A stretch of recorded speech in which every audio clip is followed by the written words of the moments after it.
Tahukah Anda bahwa ilmu itu tidak semua teori perlu diverifikasi atau dibuktikan dengan fakta empiris? Sebaliknya, ada pendapat bahwa teori harus diuji dan ditemukan kelemahannya sehingga bisa terus diperbaiki atau digantikan teori baru.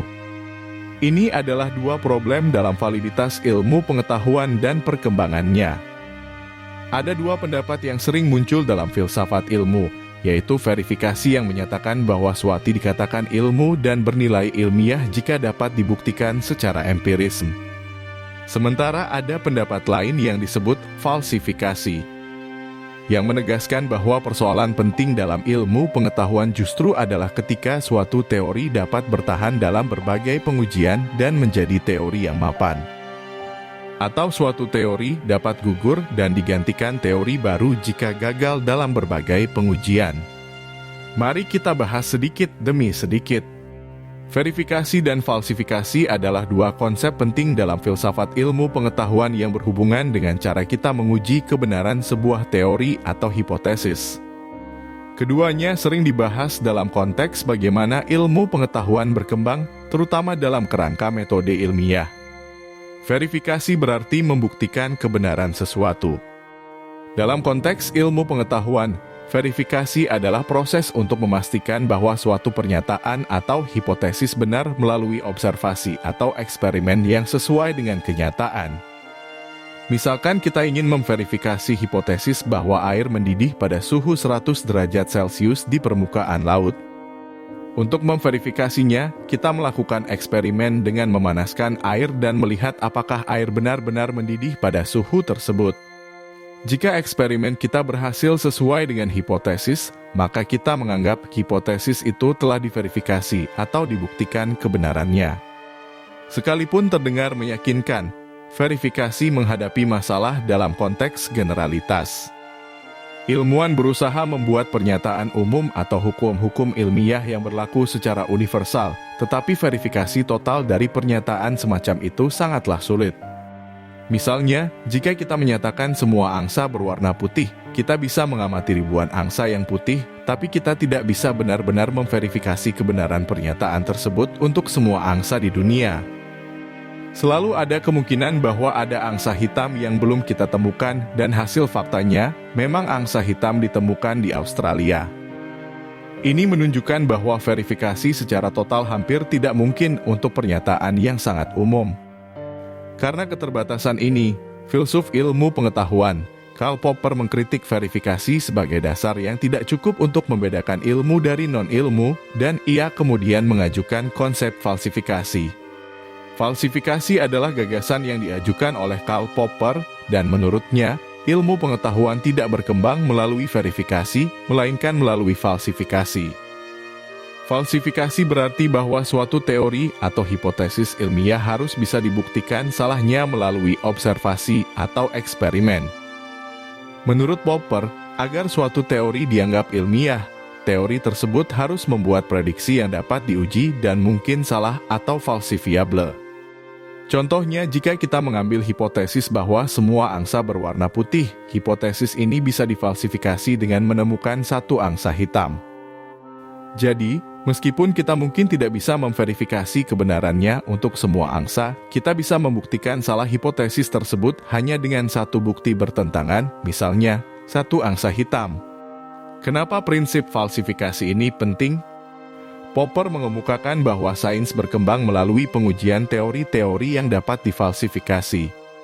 Teori-teori yang bertahan dari upaya falsifikasi dianggap kuat, tetapi tetap hanya sementara karena masih terbuka untuk dibantah di masa mendatang. Sebaliknya, teori yang tidak dapat difalsifikasi dianggap tidak ilmiah karena tidak ada cara untuk mengujinya secara empirik. Contoh konkret lainnya adalah teori relativitas Einstein. Teori ini membuat prediksi yang sangat spesifik seperti pembelokan cahaya oleh gravitasi, suatu fenomena yang diamati selama gerhana matahari tahun 1919. Jika pengamatan pada saat itu tidak sesuai dengan prediksi Einstein, teori relativitas umum akan difalsifikasi. Namun, karena hasilnya mendukung prediksi Einstein, teorinya tidak difalsifikasi dan menjadi teori yang sangat kuat. Meskipun demikian, teori ini tetap dianggap terbuka untuk diuji lebih lanjut. Perbedaan verifikasi dan falsifikasi secara sederhana dapat dikatakan bahwa verifikasi berfokus pada pembuktian bahwa suatu pernyataan atau teori itu benar.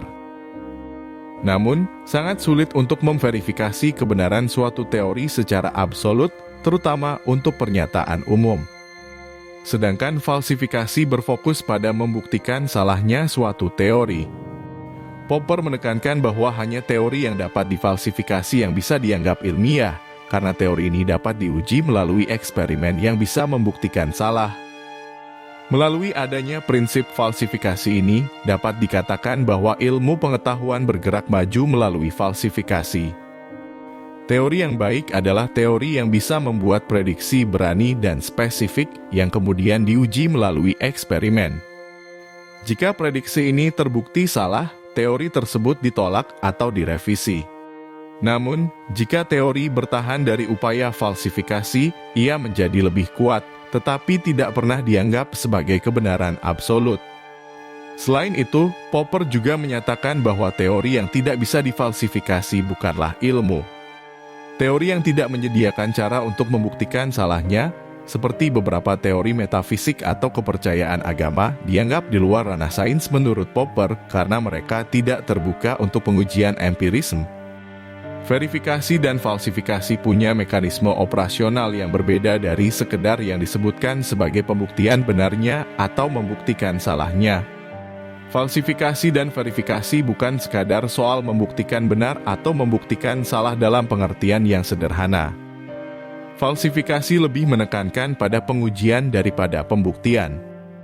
Ini karena falsifikasi, sebagaimana dirumuskan oleh Karl Popper, beroperasi dengan asumsi bahwa kita tidak bisa mencapai kebenaran absolut, tetapi kita bisa menghilangkan kesalahan melalui pengujian berulang terhadap teori-teori ilmiah.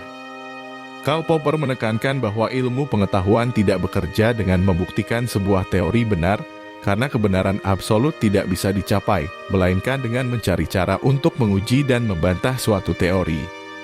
Oleh karena itu, falsifikasi adalah proses eksperimen berulang untuk menemukan potensi kelemahan atau kesalahan dalam teori yang ada. Ada beberapa poin kunci yang menjelaskan bagaimana falsifikasi lebih menekankan pada pengujian daripada pembuktian. Pertama adalah prediksi spesifik. Teori ilmiah yang baik membuat prediksi yang bisa diuji. Misalnya, teori relativitas Einstein membuat prediksi spesifik tentang pembengkokan cahaya oleh gravitasi. Ini memberi ruang untuk pengujian. Ilmuwan bisa merancang eksperimen untuk mengamati pembelokan cahaya dan kemudian membandingkannya dengan prediksi teori. Kedua berkaitan dengan kemungkinan teori terbantahkan. Jika teori ilmiah membuat prediksi yang salah. Misalnya, dalam kasus teori bumi datar yang tidak bisa menjelaskan fenomena-fenomena seperti pembentukan horizon atau perjalanan pesawat, maka teori tersebut bisa dibantah melalui pengujian empirisme. Ini menunjukkan bahwa falsifikasi tidak berusaha membuktikan teori benar, tetapi berusaha mengujinya dengan tujuan untuk menemukan kesalahan. Ketiga berkaitan dengan pengujian berkelanjutan. Dalam falsifikasi, pengujian terhadap teori adalah proses berkelanjutan. Teori yang lolos dari falsifikasi hari ini tetap tidak sepenuhnya aman dari pembantahan di masa depan. Teori tersebut akan tetap terus diuji, dan ilmuwan selalu terbuka terhadap kemungkinan bahwa suatu hari bukti baru bisa muncul dan membantahnya. Oleh karena itu, falsifikasi berfokus pada menguji teori dengan cara mengamati apakah teori tersebut gagal dalam prediksi atau penjelasan. Teori yang bertahan dari pengujian yang ketat dianggap lebih kuat, tetapi tetap terbuka untuk diuji lebih lanjut. Perbedaan utama antara verifikasi dan falsifikasi dalam mekanisme operasional adalah bagaimana mereka memandang hasil pengujiannya. Verifikasi mengharuskan kita untuk mencari bukti yang mendukung suatu teori. Sebagai contoh, jika kita mengatakan semua logam memuai ketika dipanaskan, maka untuk memverifikasinya, kita perlu melakukan eksperimen untuk melihat apakah berbagai logam benar-benar memuai ketika dipanaskan. Verifikasi cenderung mencari konfirmasi, tetapi konfirmasi ini hanya akan membuat kita semakin yakin dengan teori tanpa pernah benar-benar membuktikan kebenarannya secara universal. Namun falsifikasi, sebaliknya, mengharuskan kita untuk mencari bukti yang bertentangan. Jadi, alih-alih hanya mencari bukti yang mendukung, ilmuwan berusaha untuk menguji batas-batas teori dan mencari anomali atau data yang tidak sesuai dengan prediksi teori. Jika kita menemukan logam yang tidak memuai ketika dipanaskan, teori kita akan terbantahkan. Oleh karena itu, falsifikasi mendorong pendekatan yang lebih skeptis dan kritis dalam menguji teori secara lebih ketat. Dengan kata lain, falsifikasi menekankan bahwa teori ilmiah harus terbuka terhadap kesalahan dan diuji dengan cara yang bisa menunjukkan apakah teori tersebut gagal di hadapan bukti baru. Ada beberapa alasan mengapa falsifikasi lebih mengutamakan pengujian daripada pembuktian. Pertama, bahwa teori tidak pernah dibuktikan benar secara absolut. Salah satu prinsip sentral falsifikasi adalah bahwa teori ilmiah tidak pernah bisa dianggap benar secara mutlak karena selalu mungkin untuk menemukan bukti yang bertentangan di masa depan. Sebaliknya, teori hanya bisa dianggap lebih kuat jika mereka bertahan dari pengujian ketat dan tidak terbantahkan oleh bukti baru. Yang kedua adalah untuk membuka ruang kemajuan ilmu. Dengan selalu menguji teori dan terbuka terhadap kemungkinan kesalahan, ilmu pengetahuan bisa berkembang dan bergerak maju. Ketika suatu teori difalsifikasi, ilmuwan mencari teori baru yang lebih baik dalam menjelaskan fenomena alam. Falsifikasi, dengan fokusnya pada pengujian terus-menerus, mendorong ilmu pengetahuan untuk terus berkembang dan tidak stagnan pada teori yang mungkin salah. Dan yang terakhir adalah menghindari bias konfirmasi. Dalam verifikasi, ada kecenderungan untuk fokus pada bukti yang mendukung teori yang bisa menyebabkan bias konfirmasi. Ilmuwan mungkin cenderung mengabaikan bukti yang bertentangan atau anomali. Sesangkan falsifikasi, dengan menuntut kita untuk mencari bukti yang mungkin bisa membantah teori, dapat membantu menjaga objektivitas dan mencegah bias konfirmasi. Apakah hanya dua prinsip itu yang ada dalam problem ilmu pengetahuan? Jawabannya tentu tidak. Selain dari verifikasi dan falsifikasi, ada satu tokoh yang menawarkan prinsip yang lebih radikal dan cenderung disebut anarkis. Dia adalah Paul Feyerabend. Paul Feyerabend menawarkan pandangan yang sangat berbeda dan kontroversial tentang metode ilmiah. Feyerabend sering dianggap anti-metode atau bahkan anarkis dalam filsafat ilmu pengetahuan. Salah satu kontribusi utamanya adalah kritik terhadap pandangan yang terlalu terstruktur tentang bagaimana ilmu pengetahuan harus dijalankan, yang sangat berbeda dari konsep verifikasi dan falsifikasi yang telah kita diskusikan sebelumnya. Feyerabend terkenal dengan gagasannya yang paling provokatif, yaitu anything goes atau apa saja boleh.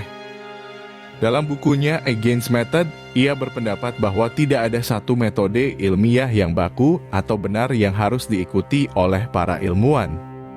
Menurutnya, jika kita memeriksa sejarah perkembangan ilmu pengetahuan, banyak kemajuan besar yang terjadi justru ketika ilmuwan melanggar aturan-aturan metode ilmiah yang umum diterima.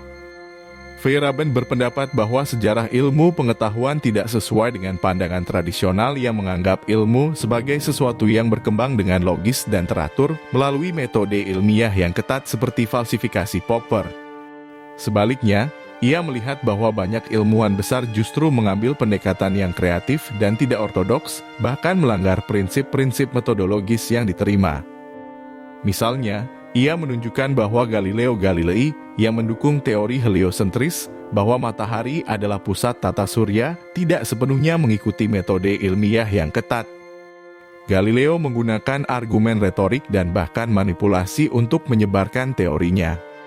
Dalam pandangan Feyerabend, hal ini menunjukkan bahwa ilmu pengetahuan tidak berkembang melalui aturan-aturan ketat, melainkan melalui kebebasan dan kreativitas.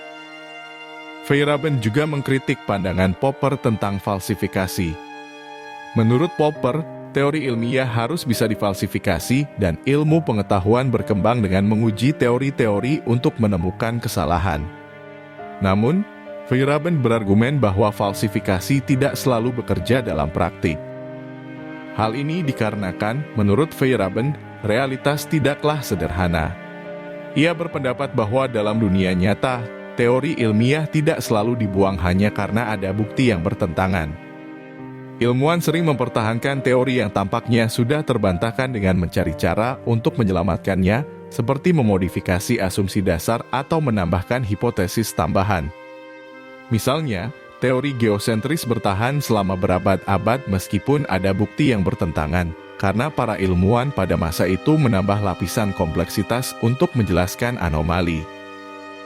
Feyerabend menunjukkan bahwa seringkali kemajuan ilmiah justru terjadi ketika ilmuwan mengabaikan metode ilmiah yang ketat atau melanggar aturan rasionalitas. Dalam hal ini, dia bersikap skeptis terhadap ide bahwa ilmu pengetahuan berkembang secara logis dan rasional melalui pengujian ketat seperti yang diusulkan Popper. Akan tetapi meskipun Feyerabend mengkritik Popper, pandangan Feyerabend memiliki keterkaitan dengan konsep paradigma yang diusulkan oleh Thomas Kuhn. Kuhn berargumen bahwa ilmu pengetahuan berkembang melalui revolusi, di mana paradigma yang dominan digantikan oleh paradigma baru ketika anomali menumpuk. Feyerabend mengambil pandangan ini lebih jauh dengan menyatakan bahwa tidak hanya perubahan paradigma yang terjadi secara tidak rasional, tetapi bahkan dalam paradigma tertentu, tidak ada metode yang baku atau harus diikuti oleh ilmuwan. Feyerabend berpendapat bahwa setiap paradigma ilmiah memiliki aturan mainnya sendiri dan tidak ada satu cara yang benar untuk melakukan sains. Ia percaya bahwa pluralisme metodologis, yakni adanya berbagai pendekatan dan metode, adalah hal yang baik karena memungkinkan kreativitas dan inovasi ilmiah. Karena pandangannya itu, Feyerabend sering disebut sebagai anarkis dalam filsafat ilmu karena dia menolak ide adanya satu metode ilmiah yang universal. Dia tidak menganggap aturan ilmiah sebagai sesuatu yang harus dipatuhi secara ketat, melainkan sebagai alat yang bisa diubah atau diabaikan sesuai kebutuhan. Menurutnya, kebebasan metodologis adalah kunci untuk kemajuan ilmu pengetahuan. Feyerabend percaya bahwa ilmuwan seharusnya bebas menggunakan berbagai cara, baik itu rasional, irasional, konvensional, atau tidak konvensional, untuk mencapai tujuan mereka. Jika suatu teori atau metode tampaknya berhasil, maka ia layak dipertimbangkan, meskipun mungkin tidak sesuai dengan metode ilmiah konvensional. Dengan kata lain, Feyerabend menentang pandangan yang terlalu optimis tentang metode ilmiah dan menekankan bahwa ilmu pengetahuan tidak selalu rasional atau teratur. Pandangannya memang lebih pesimis, atau lebih tepatnya, skeptis terhadap gagasan bahwa ada satu jalan pasti menuju kebenaran ilmiah. Itulah tadi penjelasan tentang 3 prinsip dalam filsafat ilmu berkenaan dengan mekanisme yang berlaku dalam ilmu pengetahuan dan perkembangannya, yaitu verifikasi, falsifikasi, dan pluralisme metodologis yang dikenal dengan istilah anything goes. Selain 3 prinsip tersebut, tentu masih banyak pendapat lain yang muncul dalam filsafat ilmu hingga hari ini. Semua itu setidaknya dapat menunjukkan kepada kita bahwa ilmu pengetahuan tidaklah sederhana.